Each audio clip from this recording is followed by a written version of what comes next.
Orĩrĩ mafans a Edday Nderitu nĩo team Edday marĩkĩtie gũkorwo magĩkũngũĩra ũhotani wa Edday Nderitu kũrĩa USA.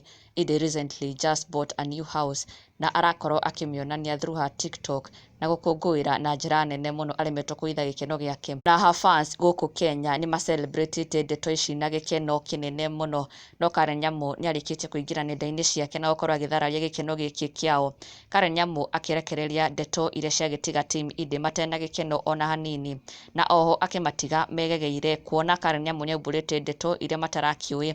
Karen Nyamu sharing a photo, mbica yake mena Samido ĩrĩa yarĩtiga mafans magĩtuthũra ndereti nene mũno, oho magĩkĩyũria kaĩ manjirie kũdate mwaka ũrĩkũ.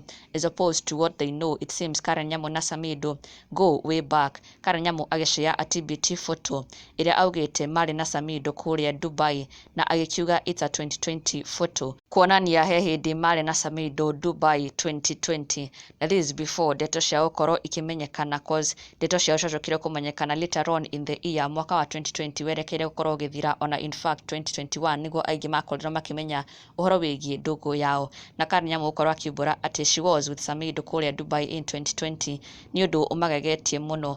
Na oho ndũmĩrĩri ĩrĩa Karen Nyamu arĩkĩtie gũkorwo akĩrekereria na mbica ĩno, it seems to be a message to Edday Nderitu.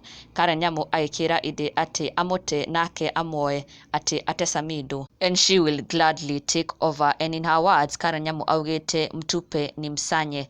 Arĩ ndũmĩrĩri mafans a Edday matanakorwo makĩmĩoya wega, makĩmĩamũkĩra wega, magĩkiuga this is a shade kana a message to Edday Nderitu. Gũkũ Karen Nyamu aragĩkiuga atĩ mtupe ni msanye, na nĩ makĩũĩ wega Edday nĩwe ũrĩkĩtie gũkorwo akĩ-announce gũtigana gwake na Samido, na Karen agakiuga atĩ ũguo amũtete nĩguo nake amuoete. Karen akĩonania gĩkeno gĩake nĩ gũkorwo atigĩirwo Samido, na agĩkĩonania to be so much enjoy gũkorwo atĩ Edday is now out of the picture. She is glad Edday left Samido, tondũ rĩu ũguo amũtete nĩguo nake akĩmuoete na gũkorwo akĩmwĩhĩmbĩria e wika, na nĩ ũndũ ũtanakorwo ũkĩamũkĩrwo wega nĩ mafans a Edday, na magĩkiuga it does not matter what Karen Nyamu says kana what she posts, o megũthiĩ na mbere gũkorwo magĩ-celebrate wins cia Edday Nderitu.